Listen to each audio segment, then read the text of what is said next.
উঠলাম গত 2-3 দিন ধরে, মানে ওই রবিবার সোমবার আজকে, এই 2-3 দিন ধরে মানে পুরো জীবনটাই যেন ঘেটে গেছে। জানি না কেন রাতে ঘুমোতে পারছি না, তারপরে সারাদিন মনে হচ্ছে চুপ করে বসে থাকি। একটা মৃত্যু এতগুলো কোয়েশ্চেন তৈরি করতে পারে, এতগুলো জিনিসকে উদ্ভাবক করে দিতে পারে, বা এতটা কিছু ভাবাতে পারে। এটা একটা এই প্রথম বোধহয় এইরকম অনুভূতিটা হলো। তো আমি তার সম্বন্ধে খুব বেশি কিছু জানতাম না, শুধু সে একটা নস্টালজিয়া ছিল। কারণ যখন ওই হাই স্কুলে উঠি তখন মানে ওই 2010 সালে, মানে হচ্ছে ওই ক্লাস 5 টাইপে পড়ি বোধহয়, তখন এক্স্যাক্টলি মনে নেই আমার। তো ওই সময়টায় ওই চিরদিনই তুমি যে আমার রিলিজ হয়েছে, তার বছরখানেক বাদে মাকে লুকিয়ে ডিভিডি প্লেয়ারে ডিভিডি ভাড়া করে এনে চিরদিনই তুমি যে আমার দেখেছিলাম। সেখান থেকে তাকে চেনা। আলটিমেটলি আমি বলবো না যে সে আমার হার্ট থ্রোব বা কিছু, যা মানে তাকে তো বোঝার ক্ষমতা আমার ছিল না। আমি তো খুব সাধারণ মানুষ, আজকে খুব সাধারণ মানুষ বলেই তাকে বুঝতে পারিনি। যাই হোক, তো এবার তার মৃত্যুর পরে অনেক অনেক জিনিসপত্রগুলো চোখে পড়ছে।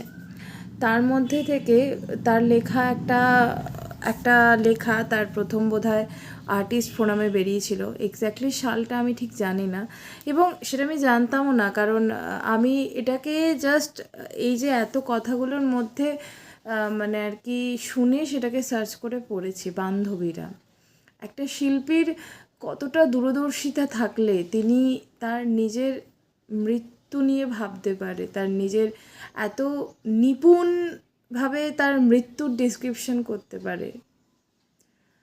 আমাকে এখন ভাবাচ্ছে, এই জিনিসটা আমাকে ভীষণভাবে ভাবাচ্ছে। বিশ্বাস করুন, 42 তো চলে যাওয়ার বয়স নয়, সত্যিই ছিল না বয়স।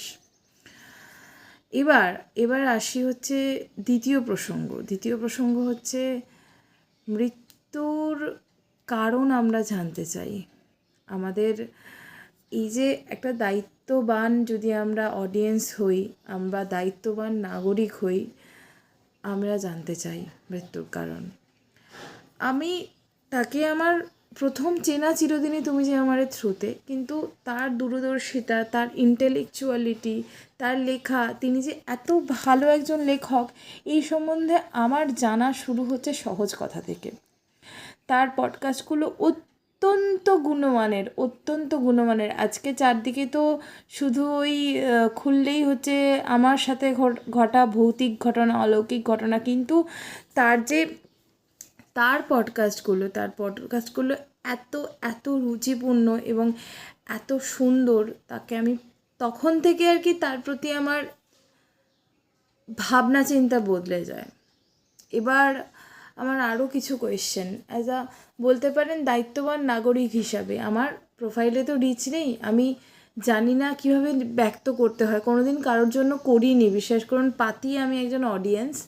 তো আমার এখানে একটা কোয়েশ্চেন আছে, আজকে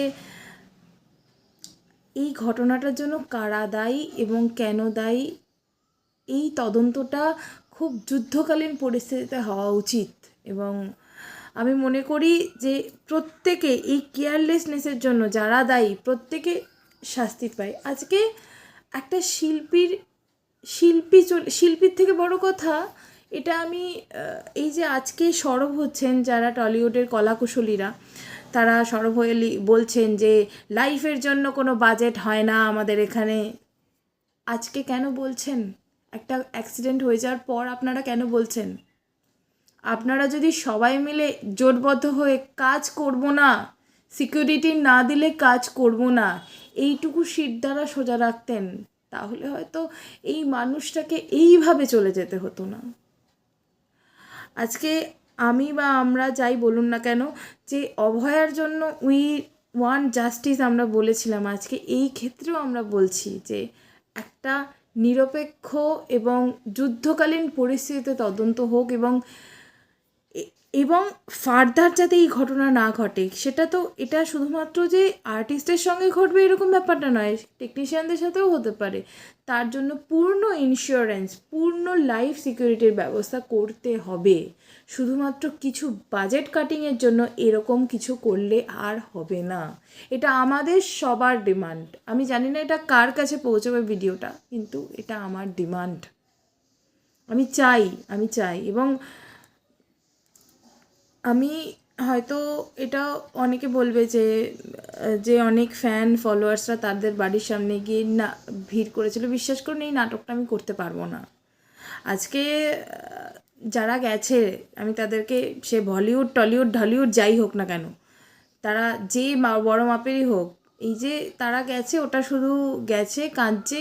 তাদের কিন্তু এই রাহুল দার জন্য, দাদাই বলা শ্রেয়, অনেক বড় উনি আমার থেকে, তো এই তার জন্য কিন্তু তাদের কিছু দুদিন পরে আর আটকে থাকবে না। এই যে আমি যে এই 2 দিন ধরে এত এত এত নিজের মনের মধ্যে গুমড়ে মরেছি, আজকে আমি কোনোদিনও তেমন কোনো ভিডিও কখনো পোস্টই করিনি এই রিলেটেড, কিন্তু আজকে আমি না পোস্ট করে থাকতেই পারলাম না। আমি স্নান করতে করতেও ইভেন তো ভাবছি না আমাকে করতে হবে। আসলে আমি তো ক্যামেরার শাই, আমি তো অত কিছু ভালো করে গুছিয়ে কথা বলতে পারি না। তো আজকে যারা এসছে তাদের কিন্তু ঠিক 2 দিন বাদে বিশ্বাস করুন কিছু এসে যাবে না। তারা কিন্তু আজকে কি বলবো, এই যে পয়লা বৈশাখ আসছে, তারা কিন্তু এই তার মানে রাহুল দার মৃত্যুর জন্য তারা কিন্তু কিছুই বসিয়ে রাখবে না, তারা বসে থাকবে না, তারা কিছুই করবে না। যাকে অ্যাজ আ দায়িত্ববান নাগরিক, as a fan, as a দায়িত্ববান সিটিজেন, আমার এটাই চাওয়া যে এই ঘটনার তদন্ত হোক এবং safety measure, precaution first priority হওয়া উচিত যে কোনো শুটিংয়ের ক্ষেত্রে। সেটা ওয়েব সিরিজ হোক, সেটা সিরিয়াল হোক, সেটা সিনেমা হোক, হোয়াট এভার ইট ইজ। এটা আমার ডিমান্ড এবং আমাদের ডিমান্ড।